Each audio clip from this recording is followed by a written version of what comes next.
me, could you maybe explain a little bit more the difference between realm and realms and dimension. realm and dimensions? Yeah, there are, let's say God created the heavens and the earth, and the heavens and the earth are interconnected realms that function together governmentally for the sons of God to exhibit the mandate to rule and bring heavenly government into the earth, so that heaven and earth are in a state of restoration, interaction, connection. But there are also dimensions which are other created spheres, which are not the same as the heavens and the earth. And those creative spheres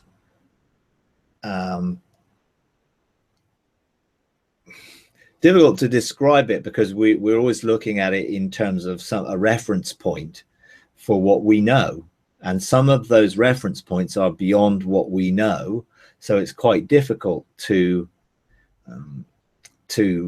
sort of describe it because it's different, you know. But there are doorways from this dimension into those other dimensions, and that's where some of the, you know, where some of the openings of those doorways, you know, the whole thing with the West Gate being open with Westerfield, and you know, the Crowley opening the gate in, you know, 1917 or whatever it was, and the other gate that was open in 1947, they were connecting to another dimension that has also fallen. Some of the dimensions are fallen dimensions, and some of them are not fallen dimensions. So when I've engaged with, let's say I've engaged with children who have either died or been aborted or been miscarried or various things in this realm, from this realm, they do not operate in the current realms of heaven. It's a dimension outside of that they are being equipped and trained to re-engage this realm from a different dimension. That's one example where I've been, because it's different, you know, this function's different, its purpose is different. It's not like, oh, there's this little area in heaven somewhere that all these children are. It's a different dimensional realm, you know. And it's like, how do I know that? I don't know, other than having been there. I just know it's not of this, it's not of anywhere else in the heavens. It is outside of that creation, and God has created those realms, and he's created those dimensions. And there is a way in which, as sons, that we will be involved creatively in restoring those dimensions and creating more dimensions, because sonship is creative. I know that sometimes when we go on ascension, some of the ascensions that we do, you know, you get the sense of, okay, you step into the kingdom, and you know, sometimes you get the sense of being lifted higher or going through a portal, or and you see things that you can't, there's nothing that you can relate it to from here. So you know that you're in a different space, like having stepped in, then you go here, you go there, you go through something, you go on it's like you go through a door, and there's so many different places that you can go to, and different things that you see. We even encountered different beings, that it's hard to put your finger on where you are and you know why you're there. Yeah, I mean there are different realm. Once you go beyond heaven into heaven of heavens, perfection and eternity, those have different atmospheres and different, just they're just different. I mean, you know, when I first went into the realm of the heaven of heavens, I could hardly breathe. I couldn't really see. It was just, this is different. It's going beyond my experience. But that's still part of this creative dimension. Whereas, as you say, then I have been I've been through beyond this dimension into others, and my experience of being in there was just completely confused. You know, just nothing made any sense to me because I had no grid of reference for it. And I went because I was invited to go. I mean, you know, I was shown the doors, which were like these almost like revolving doors of light that you could step into and come out onto the other side. But when I went there, nothing made any real sense to me. But I was obviously being invited to go there because I needed to understand that I couldn't use my present framework of understanding to be able to engage in that realm. And our conscious understanding of mind needs to be rewired to engage those realms. You know, it's like when you go back into eternity, you go back into a place where you connect with God in an intimacy of where we've been before, because we were birthed out of that, and we can go back to it, and it's like we feel, hey, I've been here. This is a place where I am familiar, even though I can't necessarily understand it. And there's a rewiring of our mind to engage non-linearly in a way of engaging eternity, to frame things from what was before there was anything. And that is all part of sort of the renewing of the mind and being able to engage from an internal perspective and bring, you know, connect with what is and what was, and, you know, being that arc, sort of the convergence of time and eternity and all that means. This is beyond that, you know. It's sort of like, you know, I'm sort of familiar with that, and I can even sort of give a reasoned perspective on being connected to everything at the same time and all that. But dimensional things are just even beyond that. From my limited experience of it, you know, it is beyond my spiritual knowledge. You know, even, you know, it's way beyond my soul knowledge, but it's beyond my spiritual knowledge. Yeah.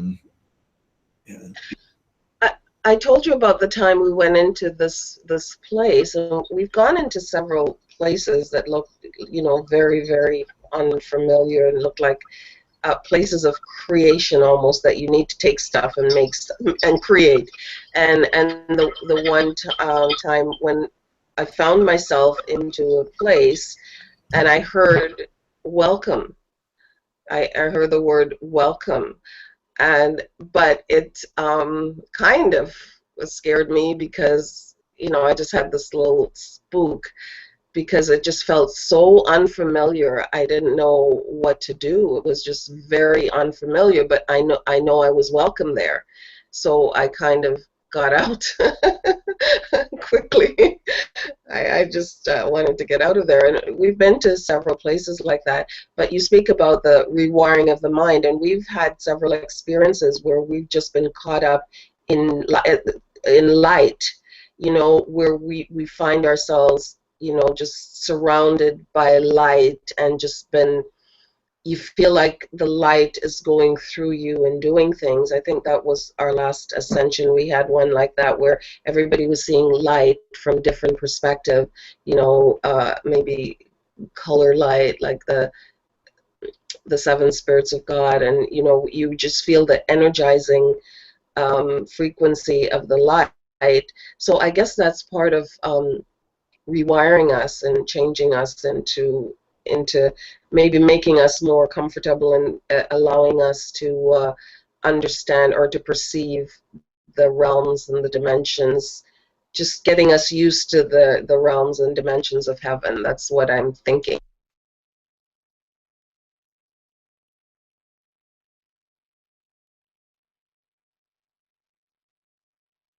Can't hear you, Mike. Can't hear you. Okay. Yeah, there's sort of levels of rewiring.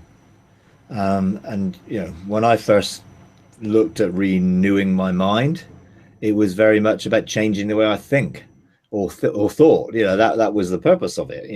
Here's a whole load of lies that I've believed, and I'm having my mind renewed, and I'm now thinking differently.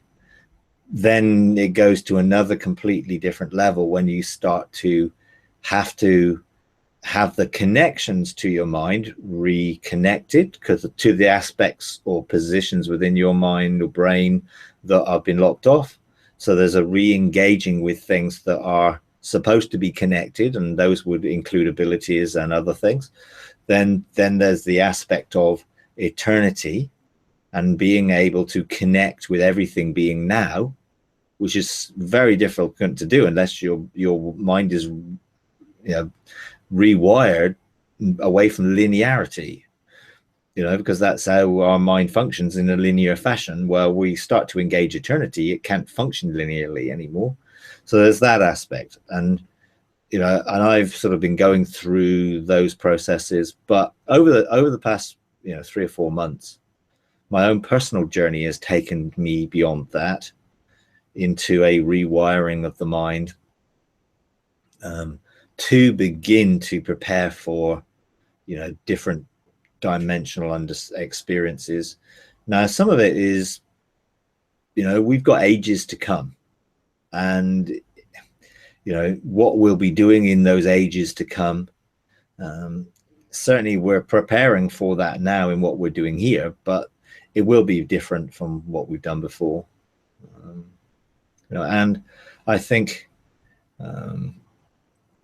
the sort of rewiring for me is on multi levels. One is separating the neural pathways that are connected to memory, which is linear in its function, and also to trauma and to anything which is tethering me to my past experience of the soul and body, so that I can reconnect to my spiritual roots and spiritual experiences.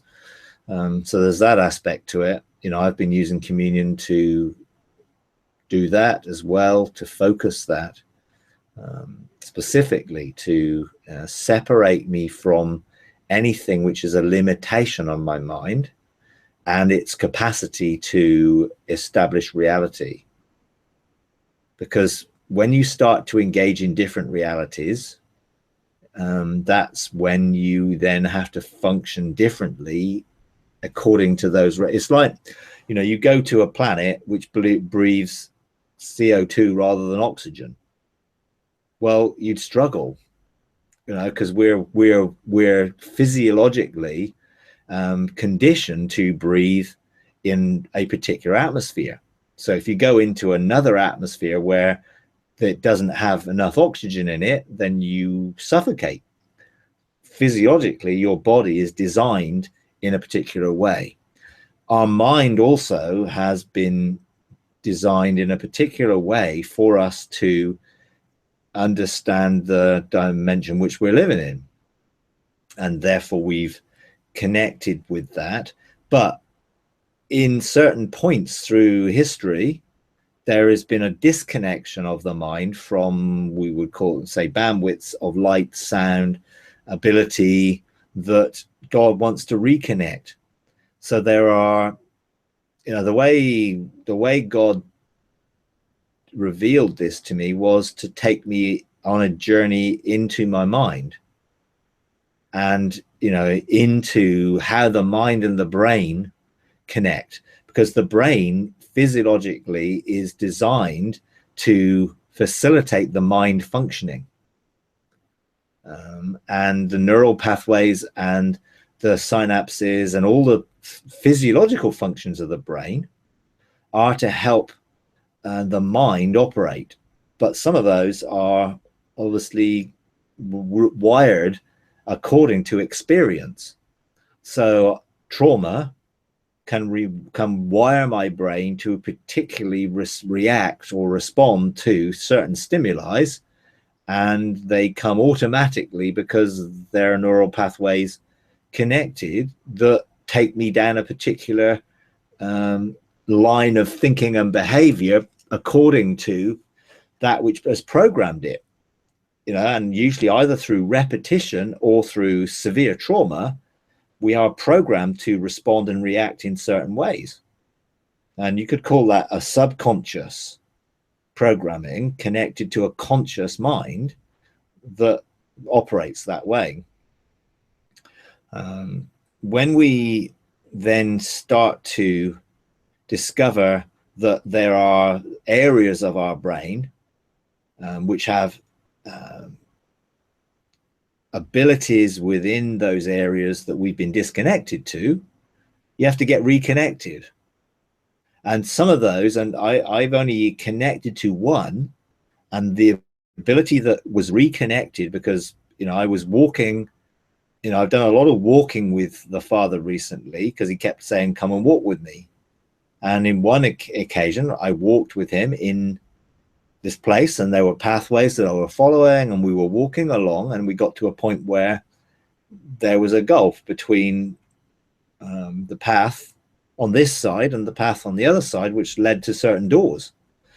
And I understood that those doors were areas of my mind that were disconnected from my normal everyday capacity to live. And God reconnected the path to one of those doors. And when I opened the door, it was to non-linear capacity. And it meant that I could be in more places than one. And I'd obviously learned to be in two places at once, being my spirit being in the realms of heaven and my soul being here. But this gave me the capacity within the realm, not this physical realm, to be connected to all the places at once.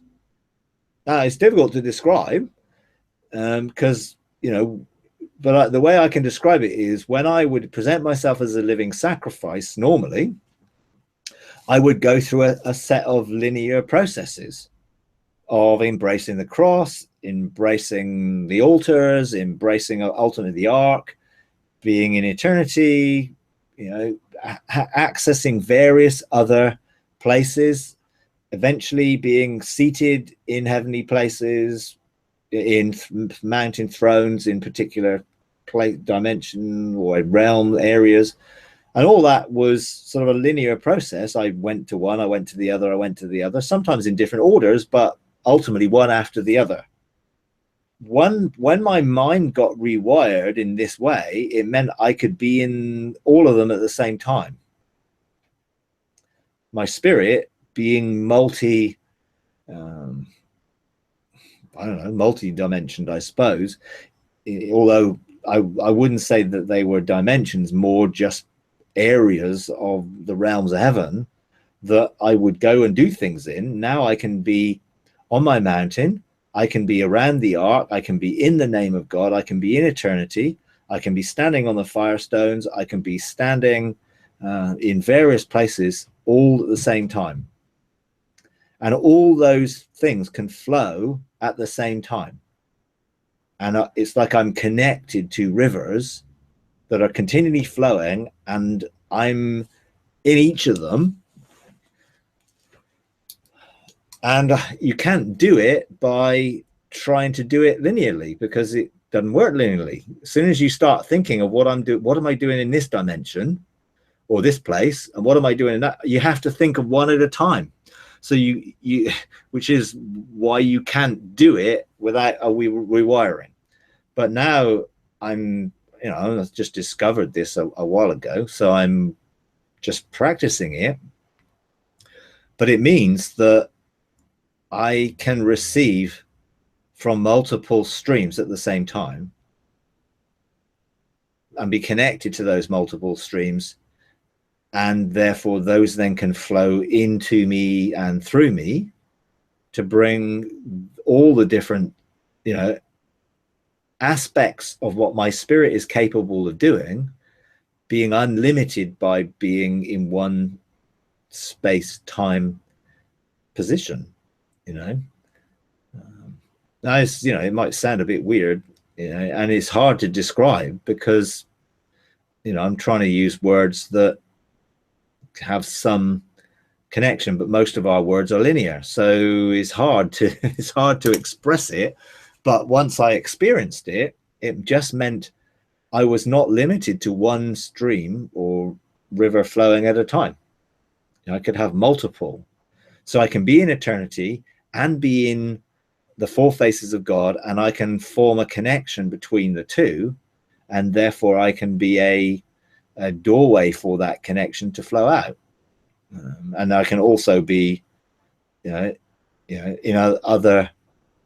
other places, so I can also be on my throne and I can be flowing that out without having to think, well, I'm going into eternity now and I'm going to do some stuff in eternity, then I'm going to come out of eternity and I'm going to stand here, then I'm going to decree and declare what I learned in eternity from here, then I'm going to go onto my mountain, then I'm going to administrate it.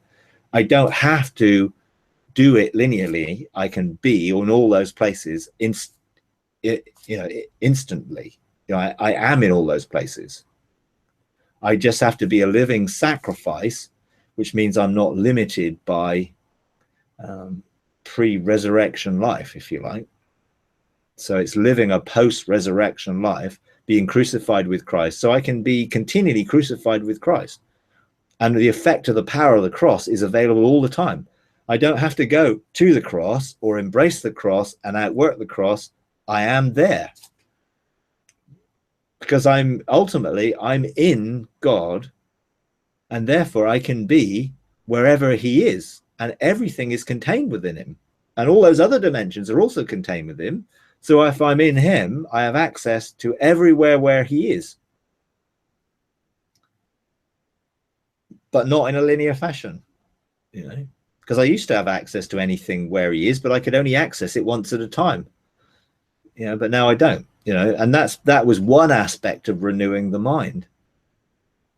But it took me probably, God, 4 or 5 months of walking with me and unveiling different aspects of that to expand my consciousness, bit by bit. Sometimes it was like, woo, that was just too much to contain, so I couldn't contain it, and then we'd walk somewhere else and there'd be more that he was unveiling and more that he was revealing and more that was starting to change how my brain was wired bit by bit, until then, once I have walked with him in my mind, then that final connection could be made that took me through that door into that experience.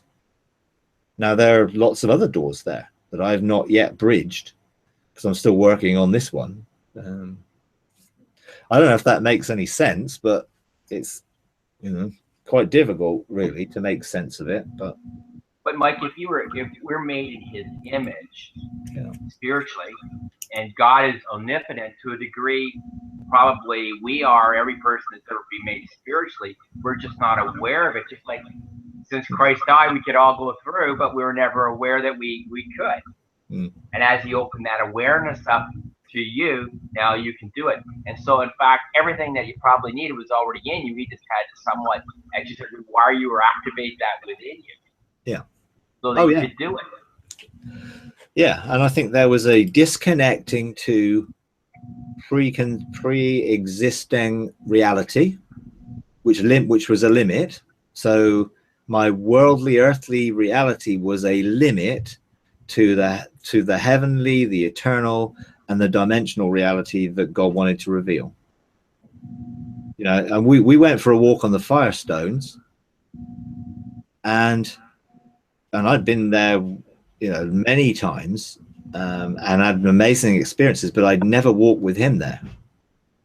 And as soon as I walked with him there, it unveiled it at a totally different level. And the creativeness of sonship and the creativity of sonship and the image of God in that creative way got completely changed. I mean, just now I've not outworked anything of what I experienced when I walked with him there yet, because it's just way, you know, sometimes it's like, you know, is what age is this for? You know, because if there are ages, and we're in this present age, and there are ages to come, and sometimes I think, is this for this age? Am I supposed to do this in this age?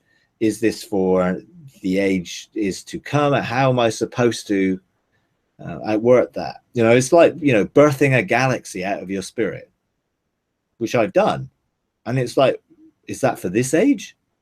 Is that, am I going to, you know, when am I going to take responsibility for what I've done? I don't know, because I don't feel any responsibility for it, even though I created it right now. It's just there, you know. But, and I some of these things are like that.